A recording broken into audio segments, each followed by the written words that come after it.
Hi, I'm back on YouTube. Haven't done any YouTube stuff for 6 months. Um, Mostly because I didn't feel I was getting much back from YouTube. That was until today when I got an email from somebody who said, I really like your YouTube clips and I've subscribed to you. So here I am again, and I think, yeah, why not? Why not get back into doing some YouTube stuff? And so I'm going back like 6 months ago, and I really want to get my content um, in sync again. But 6 months ago, I wrote this post called "Where Do You Find Delight?" And you know how life. And look, by the way, this is just my lounge. This is where I'm living. I'm not into putting on any fancy lights or laser shows or anything else. It's just me, Barry, in front of a camera. I've got a light there to give a bit of light to my face, but it's just me. And if you ever want to talk to me online, this is what you'll get. But life can go on and on and on and on from day to day, doesn't it? But when we stop to notice like little tiny moments of delight, I think something profound can begin to grow in us. Hope, joy, thankfulness, and even Bible stories can come alive. There is nothing like it for me to sink my teeth into a beautiful Black Doris plum. And 6 months ago, that's what I was doing. And tasting the fullness of flavor and its juices just flow over the taste. It's really good. And actually, as I do this recording, it's like the winter time, and I've pruned the tree, and there's one little flower on that Black Doris plum tree, and I'm like, ooh, it's coming.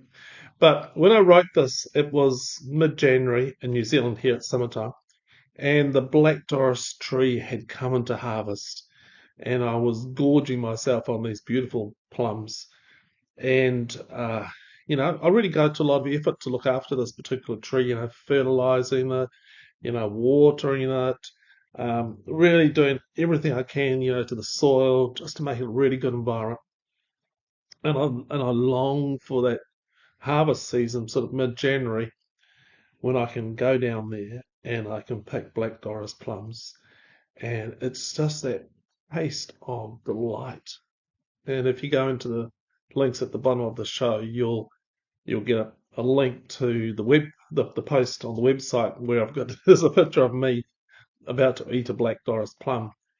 But it's that moment of tasting and that fruit and kind of seeing that the Lord is good, that God is good. God's provided this tree for me, full of delight, and for me and for others to enjoy too. So, other people enjoy those plums.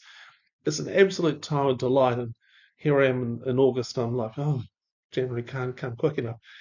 And it's those little tiny little things that I need to train my brain to focus in on. That sip of coffee first thing in the morning, the attention that my grandchild gives me, or to the story when I'm reading her a little story, the way a mother bird I watched out on the lawn, hopping around feeding the baby, and the baby was cheep cheep cheep cheep all the time, cheep cheep cheep cheep, and the mother was hurrying to feed this little cheeping bird, but it was delightful. And I wonder where you find delight. Where do you find delight? You may think, oh man, don't know there's much delight at all. But it's really easy to find dismay, isn't it? It's actually far too easy to find rotten fruit, bitter moments, anguish, hardship, and ultimately despair. And I've been there, despair, dark, dark place. And the brain is kind of like trained to have like a magnetic pull to those dark places. And there's a psalm right in the Bible. It says, "Delight yourself in the Lord, and He will give you the desires of your heart." Psalm 37, verse 4. What does the word delight mean in the Bible? Well, in the Hebrew, the word delight is anog, A-N-O-G. Well, that's how Englishize it. And has a meaning of to be soft, delicate, and dainty, to be pliable and tender. That's the meaning of delight, pliable, tender. And I think something good for the brain happens when we stop and notice that which is soft, delicate, and dainty. There is an element to delight that is fleeting, so gone, gone. You miss it, and will and you'll miss it unless you actually take the time out and stop to take it in. And as I wrote this blog post, my thoughts wandered to the story in the Bible of Jesus feeding the 5,000. Here's the story. When Jesus heard this, he withdrew from there in a boat to a deserted place by himself. But when the crowds heard it, they followed him on foot from towns. When he went ashore, he saw a great crowd, and he had compassion for them and cured their sick. When it was evening, the disciples came to him and said, "This is a deserted place, and the hour is now late. Send the crowds away so that they may go to the villages and buy food for themselves."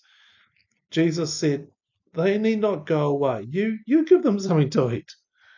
And they replied, "Oh, we've got nothing here but 5 loaves and a couple of fish." And he said, "Bring them here to me."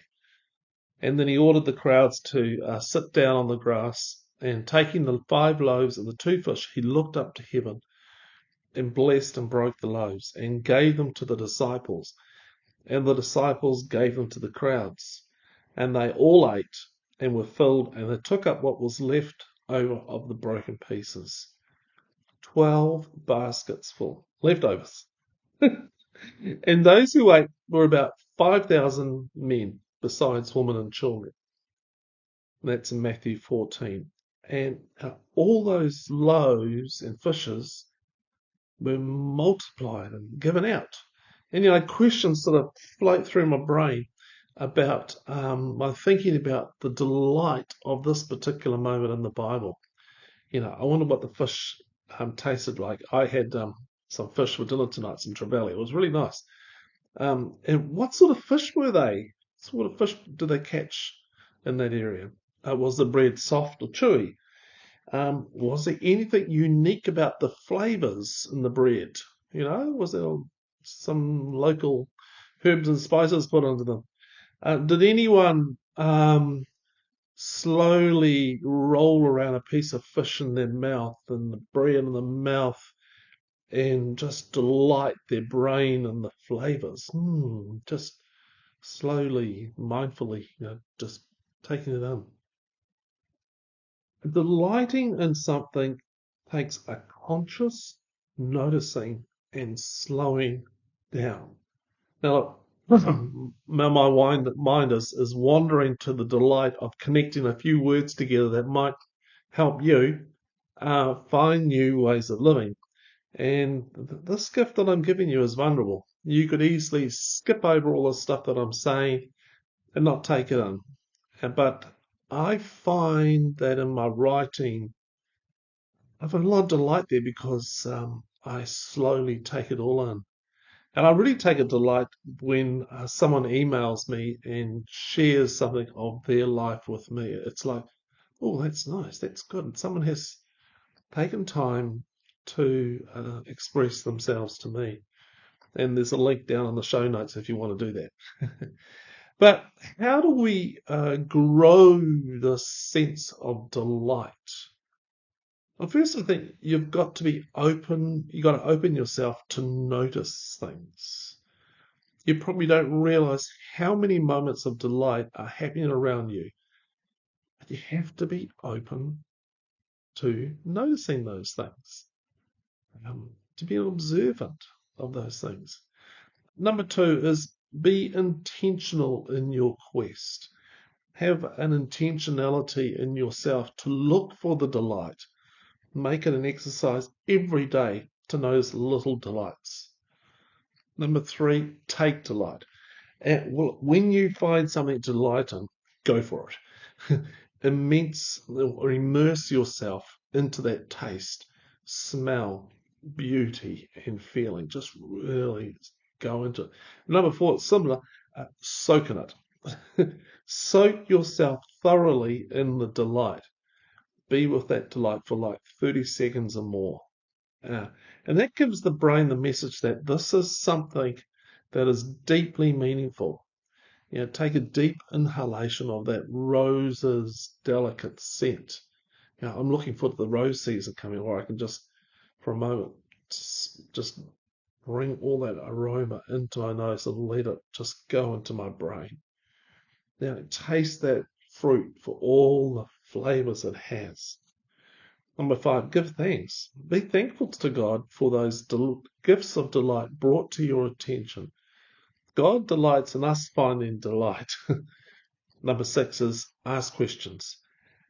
Why is it that this particular object of delight is meaningful for you? What is God's invitation? What's the invitation God is offering to you in this delight? Why is this particular rose? What am I learning out of this? Number seven is repeat. Continue to practice this enjoyment of delight every day. Notice the little things. Take them in. Give thanks. And number eight, journal it. Okay? Write about the delights you have found in your day or week. Writing helps to strengthen this discovery. Perhaps as you discover the world of delight around you, you'll also find the way God gives you the desires of your heart. And they may not have been the desires you originally thought were desires. It might be something quite different. Here's some quotes. The key to growing any psychological resource, including compassion, is to have repeated experiences of it that get turned into lasting changes in your neural structure or function. Rick Hanson. Here's another Rick Hanson quote. The brain is like Velcro for negative experiences, but Teflon for positive ones. This shades implicit memory, your underlying expectations, beliefs, action, strategy, and mood in an increasingly negative direction. All right, so the brain is like Velcro for the negative, Teflon for the positive. So, your brain is it's got real grippy things for the negative. But we can actually change that by actually starting to shift our attention onto positive, good things. Another quote, most of the things we need to be fully alive never come in busyness. They grow in rest. Mark Buchanan. And John of the Cross said, in the inner stillness where meditation leads, the Spirit secretly anoints the soul and heals our deepest wounds. Here's some questions. What stories in the Bible offer us a moment where people would have experienced delight? Number two, where do you find moments of delight? How can you cultivate moments during every day to rest your mind in delight? Hey, I hope you found this helpful. Send me an email. There's a link down in the show notes. I love to hear from people who engage with my content. It gives me a lot of delight. Okay, so until next time, take delight in something and let yourself soak in it. Okay, bye.